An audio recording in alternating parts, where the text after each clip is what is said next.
दोस्तों, आपने वो कहावत तो जरूर सुनी होगी कि एक मछली पूरे तालाब को गंदा कर देती है।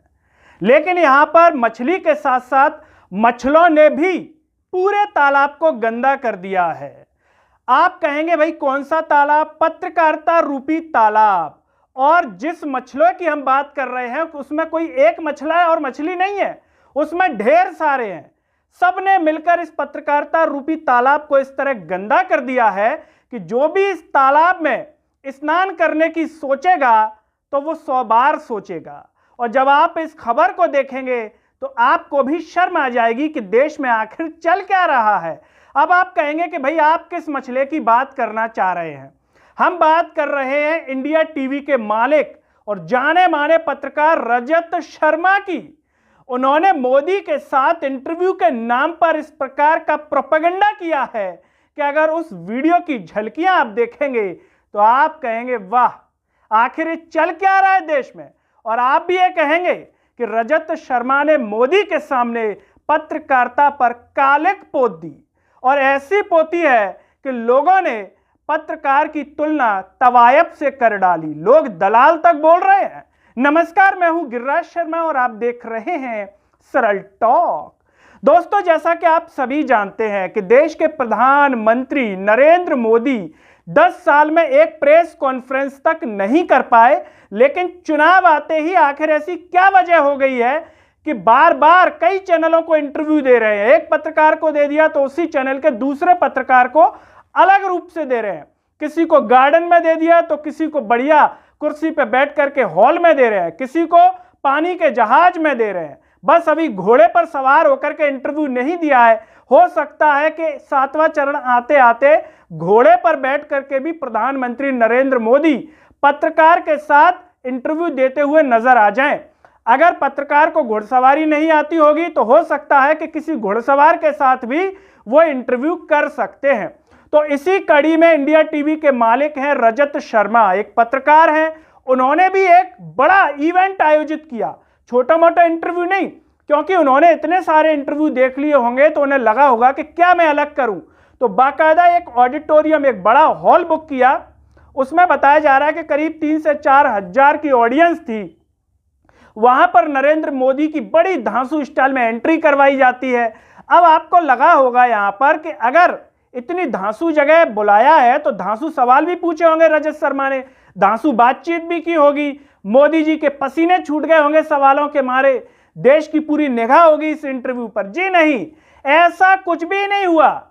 सवाल और बातचीत तो हुई, लेकिन ऐसे स्तर की हुई है कि पत्रकारिता जो है भारत देश की, वो चुल्लू और पानी में डूब जाएगी कि मैं इस देश में आखिर पैदा ही क्यों हुई थी, आखिर इस देश में पत्रकारिता का जन्म ही क्यों हुआ था। ऐसी कालिक पोती है रजत शर्मा ने कि रजत शर्मा अगर थोड़ी सी भी शर्म होगी उनके सामने, थोड़ी सी भी अगर वो अपने पेशे का सम्मान करते होंगे तो मुझे लगता है कि वो खुद भी कालिक पोत लेंगे कि मैंने इस पत्रकारिता के पेशे को उस स्तर तक बदनाम कर दिया है। अब आप कहेंगे कि भाई इतनी बड़ी बड़ी बातें कर रहे हैं तो बताइए तो आखिर कर क्या दिया है। बताते हैं आपको। सोशल मीडिया पर रजत शर्मा के इस बड़े इंटरव्यू की क्लिपिंग्स वायरल हो रही हैं। सबसे पहले एक क्लिप की बात करेंगे। उसमें रजत शर्मा प्रधानमंत्री नरेंद्र मोदी के सामने एक कागज लेते हैं और कहते हैं कि एक जैसे शादी का कार्ड छपता है वैसे ही लोगों ने एक शादी का प्रोग्राम छापा है, और इसमें बाकायदा सारी चीजें लिखी हैं। 1 जून को मेहंदी, फिर 2 जून को केजरीवाल की विदाई, और ऐसे ऐसे आगे करके लिखते हैं शाम के 7 बजे पप्पू। पप्पू शब्द का इस्तेमाल किसके लिए कर रहे हैं? वो कांग्रेस के राहुल गांधी के लिए। सबसे पहले आप ये वीडियो के मुख्य अंश देखिए। सबसे इंटरेस्टिंग चीज मेरा रह गई बतानी, इन्होंने जैसे शादी का कार्ड छापते हैं ऐसे शादी का प्रोग्राम छापा है। इन्होंने लिखा 1 जून को मेहंदी और 2 को केजरीवाल की विदाई,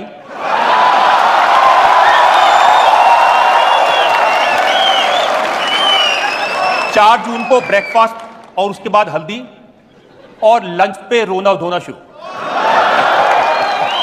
3 बजे ईवीएम की डोली में वापसी, 5 बजे विपक्ष की विदाई, 6 बजे विदाई का रोना, और 7 बजे पप्पू जाएंगे इटली।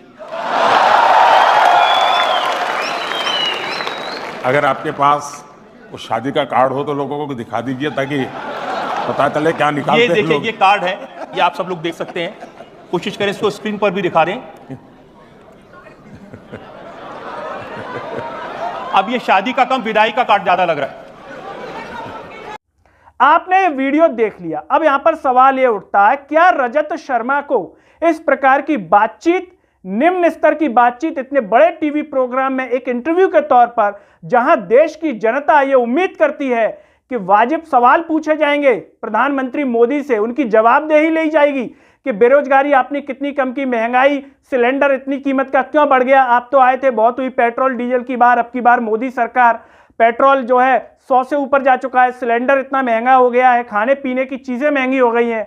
ये सारे सवाल कुछ नहीं पूछे कि महिला सुरक्षा पर उन्होंने कुछ बात की हो, बल्कि इस प्रकार की नाटक नौटंकी कर रहे हैं। और ऑडियंस में भी बाकायदा इसको लेकर के सीटी बजाई जा रही हैं, तालियां बजाई जा रही हैं, जैसे ऐसा लग रहा है कि मोदी जी ने वही उनको रोजगार बांट दिया हो।